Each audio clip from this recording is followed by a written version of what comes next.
la instructora Angie Paola Samper.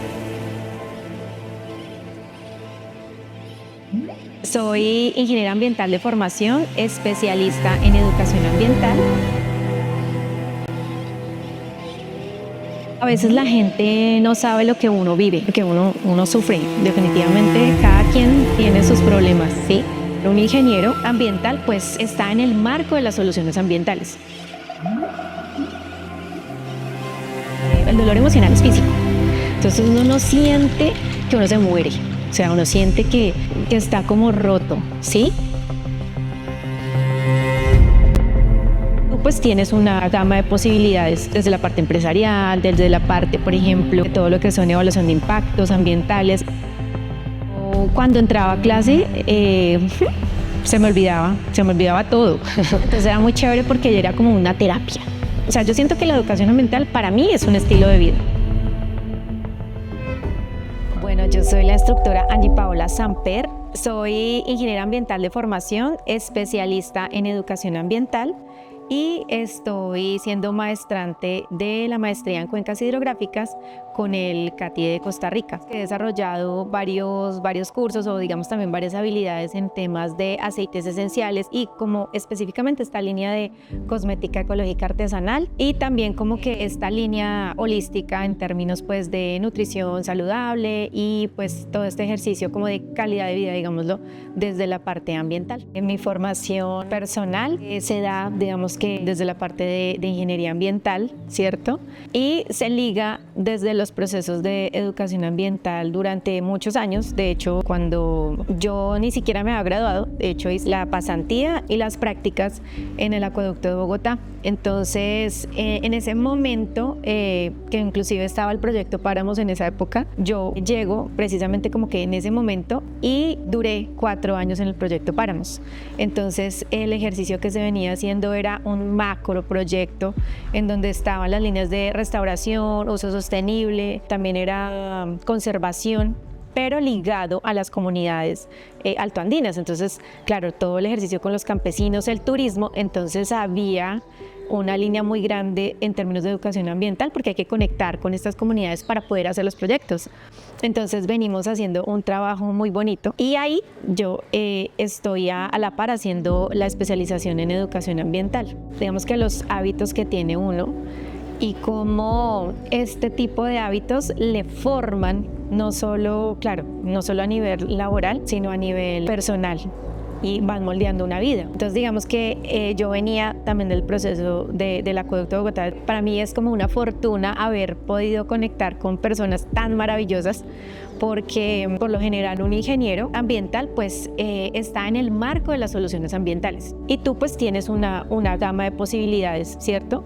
Desde la parte empresarial, desde la parte, por ejemplo, todo lo que son evaluación de impactos ambientales, inclusive a nivel empresarial de los sistemas de gestión ambiental y pues es como que tú puedes hacer muchas cosas y eso me parece muy interesante de la ingeniería ambiental porque es que tú tienes muchas posibilidades donde puedes, muchos frentes de acción, ¿sí? Y entonces en esa época, como era tan diverso, entonces tú tienes la posibilidad de, digamos que rotar en estos proyectos. Entonces estaba como restauración, estaba la parte turismo. Me acuerdo mucho que era muy interesante porque en los páramos las comunidades campesinas suelen tener estos ecoespacios, estas ecoaldeas, iniciativas, ¿cierto? De posadas o ecoposadas rurales y tienen todo un paquete pues donde viene como la alimentación, la experiencia rural y demás. Entonces teníamos que ir a evaluar, por decirlo de alguna manera. Entonces yo contenta iba a hacer todos estos recorridos y conectaba pues con estos profesionales y demás, gente que pues imagínate el gran libro de los páramos, los escritores trabajaban con nosotros ahí, o sea, unas experiencias muy interesantes y todo eso pues va ligando a esta formación. Entonces yo venía como de eso, luego trabajé como docente en la Universidad de Cundinamarca en la especialización, dictaba, me acuerdo que eran ecosistemas estratégicos, diversidad natural también, entonces pues muy de la línea. Después pasa un tiempo y estuve en la alcaldía de Facatativá. Entonces en la alcaldía de Facatativá hay una figura que se llama pagos por servicios ambientales. Entonces esta figura es muy interesante para las comunidades porque se tiene, por decir, el predio. Tú tienes el predio Y hay algunas áreas que tú no tocas y que vas a destinar para la conservación, ¿sí? Pero en términos económicos eso muchas veces no es tan beneficioso para los campesinos o, bueno, para los poseedores de la tierra, porque no tienen una retribución económica. Entonces muchas veces lo que hacen es ponerlos para monocultivos, ganadería y demás, que digamos que no está mal siempre y cuando se haga un manejo sostenible, siempre y cuando se haga una diversidad natural, siempre y cuando se sepa hacer sistemas silvopastoriles. Hay muchas opciones, pero muchas personas como que no saben desarrollar estos ejercicios. Entonces, una de las figuras que tienen en las entidades públicas es la figura de pagos por servicios ambientales. Entonces, el área, tú delimitas un área. De hecho, ese convenio estaba con la Gobernación de Cundinamarca y le entregan pues un dinero por este espacio que se destina para conservar, o te lo pagan, puede ser en dinero o en especie. Entonces están como los cercados, los árboles, te hacen un proceso, inclusive yo me acuerdo mucho que ese proceso fue comunitario. Entonces la cantidad de hectáreas que se sumaron, que en esa época fueron como 220 hectáreas, eso es muchísimo, para conservación, daba un rubro y con eso se pudo ayudar a la comunidad, ¿sí? Entonces, por ejemplo, es interesante porque hay comunidades que viven, ¿cierto?, en estas zonas donde llueve muchísimo, ¿cierto? Tenemos estos ríos espectaculares, pero la gente no tiene agua, ¿sí? La gente no tiene cómo lavar su ropa, ¿sí? Eso es una ironía de la vida, ¿sí? Y en ese paralelo yo me fui a vivir a una casa campestre en Facatativá. Entonces ese cambio se dio cuando estuvo lo de la pandemia. Tengo estos recuerdos de esa casa campestre tan bonita porque todo el mundo estaba como muy... O sea, la pandemia fue muy compleja para muchas personas en términos de salud mental, en términos de espacio, de alimentación, no, o sea, como que todo mal, ¿no? Y nosotros nos fuimos a vivir allá y me acuerdo mucho que mis gatos, sí, como que el espacio, poder tener una huerta. También yo tengo un hijo maravilloso que adoro y me acuerdo que cuando hacía estos ventarrones caían hojitas, ¿no? Entonces le decía como, mamá, está lloviendo hojitas. Tengo esos recuerdos ahí. Y también ligado a eso, mi hijo pues no es que sea el mayor comedor de verduras. Entonces pues empezamos este proceso como de cómo se puede hacer para que comamos de verduritas y demás, pero que no sea aburrido también y que no sea impuesto, ¿no? Como antiguamente, pues que usted le tiene que comer las verduras, es que no. Ahí empiezo yo como la línea como de la alimentación. Entonces, que en la huerta, cómo podemos tener una huerta sin químicos, ¿cierto? Unas acelguitas, ¿sí? Y entonces de ahí se va que pan de lentejas, que hacer como muffins, por ejemplo, o waffles con verduras, que remolacha, que bueno. Entonces como que ahí, y también empiezo yo como con aceites esenciales, porque el niño tiene, a veces le da alergias, entonces le daba gripa y como que todo empieza como a alinearse un poco. Entonces desde ahí ya empiezo yo como con el tema de eso. Y ya luego viene ya la Universidad de Cundinamarca también, y luego yo entro al SENA ya desde más o menos, eso fue en el 2023, pero fueron unos cambios de vida muy grandes porque digamos en una casa campestre y luego pasamos a vivir acá en una casa en Cajicá. Son unos cambios, pero yo creo que es muy importante como resaltar que queríamos mantener un estilo de vida un poco más saludable, más lindo, básicamente. Claro, son comunidades muy diversas, porque de hecho yo he estado también en programas en articulación, entonces la población y claro, el grupo focal de jóvenes es diferente. El adulto mayor es diferente, los campesinos, ¿cierto? En páramos son diferentes, claro, todas las personas son diferentes y además me he dado cuenta, también he tenido la oportunidad de estar como en cursos complementarios, entonces así sea el mismo curso complementario, en el mismo municipio, el grupo es diferente, ¿sí? Eso me parece muy interesante porque en los cursos complementarios a uno es interesante porque tú cada vez aprendes de otras personas, conoces gente diferente, no sé, pero digamos que yo pues he tenido como la facilidad, conecto con las personas, entonces también tengo como un alma de mamá, pero también como un alma más tranquila, como más, digamos que más jovial, y entiendo También tengo sobrinos de la edad de entre las chicas del técnico de promotoría de manejo ambiental, pero es duro, es un reto, es un reto con cada grupo, pero me gusta, me parece muy interesante. Yo creo que el mayor reto es como mantener el interés en el aprendizaje, fomentar esa constancia, lograr la constancia en el aprendizaje, porque es sumamente complejo. Cada persona tiene mil cosas en la cabeza, ¿cierto? Son poblaciones diferentes, entonces, por ejemplo, yo he trabajado con grupos de técnico en promotoría de manejo ambiental en Guachetá, Lenguasaque, por ejemplo, ahora en Cajicá. O sea, son realidades diferentes. Entonces yo siento que mantener el interés en el aprendizaje, precisamente porque, es decir, lo que están aprendiendo, ¿para qué les va a servir más adelante? ¿Sí? ¿Cuál es esa motivación? Inclusive en los cursos complementarios, las personas van porque quieren, ¿cierto? Ahí, además que de pronto tenemos rangos de edades más altas. Los técnicos también, inclusive hay algunos que como que los papás ahí están, pero tú tienes que ir a estudiar, está bien. La línea, por ejemplo, de los colegios en articulación es más retadora porque hay, digamos, que un tema de obligatoriedad, ¿sí? Entonces ellos, de hecho, si uno hace un censo y muchas veces les pregunta, ¿tú quieres seguir estudiando esto? ¿Tienes como el propósito de ejercer? Y a veces como que sí, como que no. Entonces es completamente complejo, muy complejo. Bueno, uno de los ejemplos está en cómo se transforma una población, ¿sabes? Como que, bueno, una población no, como un grupo. La vida de la gente, que a mí me parece muy interesante eso del SENA, ¿no? Transforma vidas, ¿sí? Entonces, en los grupos de, por ejemplo, de Guachetá y Lenguasaque, personas que tienen una visión pronto como muy centralizada en que definitivamente mi propósito está en quedarme aquí en el municipio y trabajar en mina, que pasa mucho. Entonces, poder de pronto aportar a estas personas y decirles que, claro, eventualmente sí podrían trabajar en mina, pero ¿de qué forma la podrían hacer? Podrían liderar algunos procesos, ¿cierto?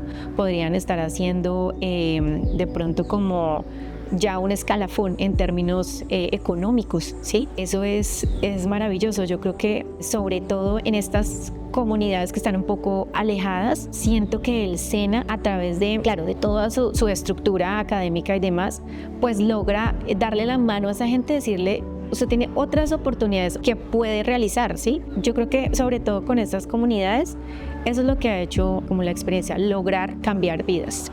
Tengo unos casos que, o sea, yo creo que también siempre he sido como muy emocional porque, por ejemplo, con los aceites esenciales, activar los sentidos, conectar con las plantas y demás, también se maneja para salud mental. Entonces, he tenido casos, recuerdo uno que tuve hace 8 días, Judith me contaba que tiene una sobrina que tiene un espectro autista y que nosotros, de hecho, pues en clase lo que hacemos es tratar o propender como también de utilizar las plantas de todas las formas, ¿no? Entonces, no solo está la opción de la persona que puede comprar los aceites esenciales, que está muy válido, y cómo lo puedes utilizar, pero también si tú no tienes el dinero, ¿cómo lo podrías hacer? Entonces, puedes hacer una destilación en un solvente, ¿cierto? En un alcohol, en un vodka, bueno.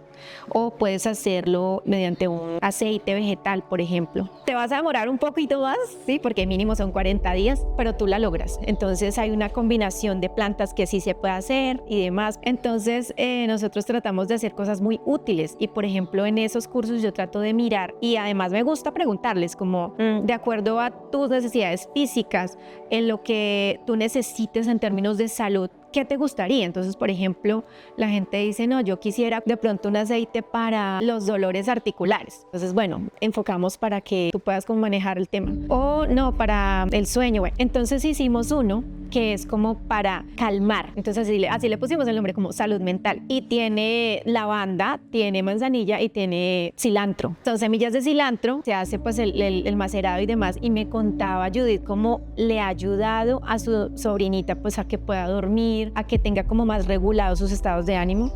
No, pues o sea, yo creo que si eso ya trasciende, ¿cierto?, a la familia y se replica, es decir, tengo otro caso de un señor también que tiene artritis degenerativa.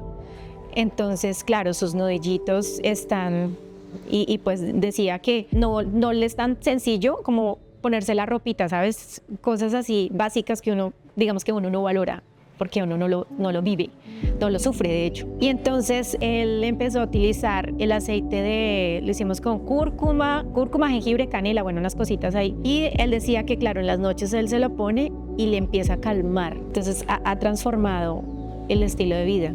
Pues en mi vida a veces la gente no sabe lo que uno vive, porque uno sufre, definitivamente cada quien tiene sus problemas, ¿sí? Y yo siempre les digo como en los grupos, en los cursos, yo les digo como no se imaginan estos espacios, porque yo tuve un tema muy fuerte, muy difícil el año pasado, y en ese ejercicio pues la cabeza y el dolor físico, el dolor emocional es físico, entonces uno no siente que uno se muere.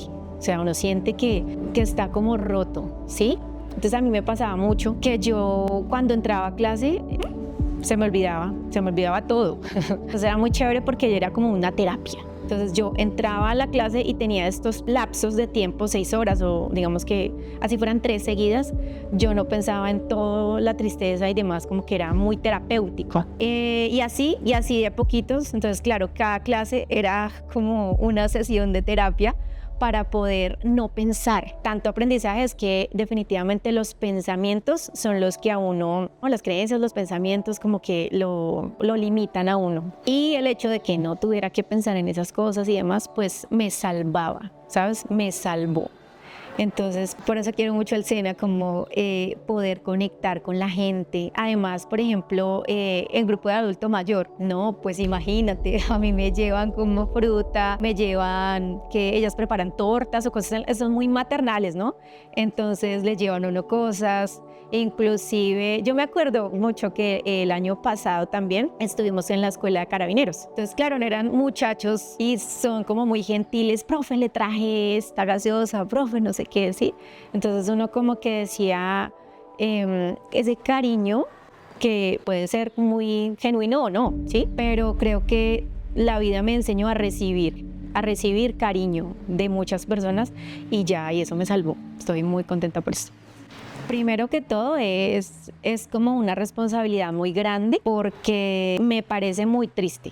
Me parece muy triste que la red ambiental, muchos aprendices como que no se ligan. De hecho, la gente casi que no quiere estudiar estos temas ambientales, ¿sí? Las ofertas están en otros programas y hay mucha demanda. Es triste eso, ¿sabes? Como que, entonces por eso es como una responsabilidad muy grande porque, es decir, este nicho, este pequeño nicho, ¿cómo se representa en todo, ¿no? En términos académicos, cómo se puede llamar a más aprendices, pero sabes que sobre todo, o sea, yo siento que la educación ambiental para mí es un estilo de vida, ¿sí? No es como que yo les diga, es que saben que tienen que separar en la fuente, no, tú vas a mi casa y yo tengo todo separado, ¿sí? Y eso creo que lo empecé a aprender desde todas las vivencias, pero creo que es coherencia. Definitivamente, cuando tú eres coherente, claro, los demás te ven, independientemente si tú estás dando clase o no, pero eso se percibe. Y si tú eres un referente en la parte ambiental, perfecto, ¿sí? Porque dicen, sabes que, no sé, cualquier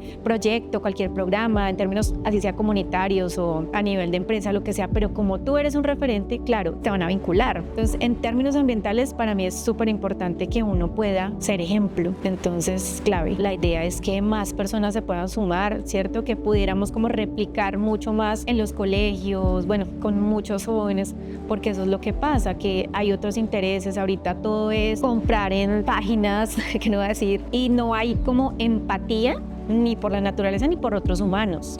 Entonces, por ejemplo, lo que tú compras en páginas más económicas, alguien tuvo que pagarlo por ti. ¿En qué? En mano de obra, con su tiempo. Hay muchas cosas que uno como no las ve y no las vive, no las asume, como que no las apropia. Entonces lo mismo con el cambio climático, todos los residuos que no se separan, la contaminación a diario, las cosas que uno compra, o sea, como cosas que no son tan tangibles y que no se ven, pues la gente no lo percibe y no lo hace. Siento eso, es una responsabilidad muy grande y pues no, amo mi red ambiental. Bueno, con mucho gusto.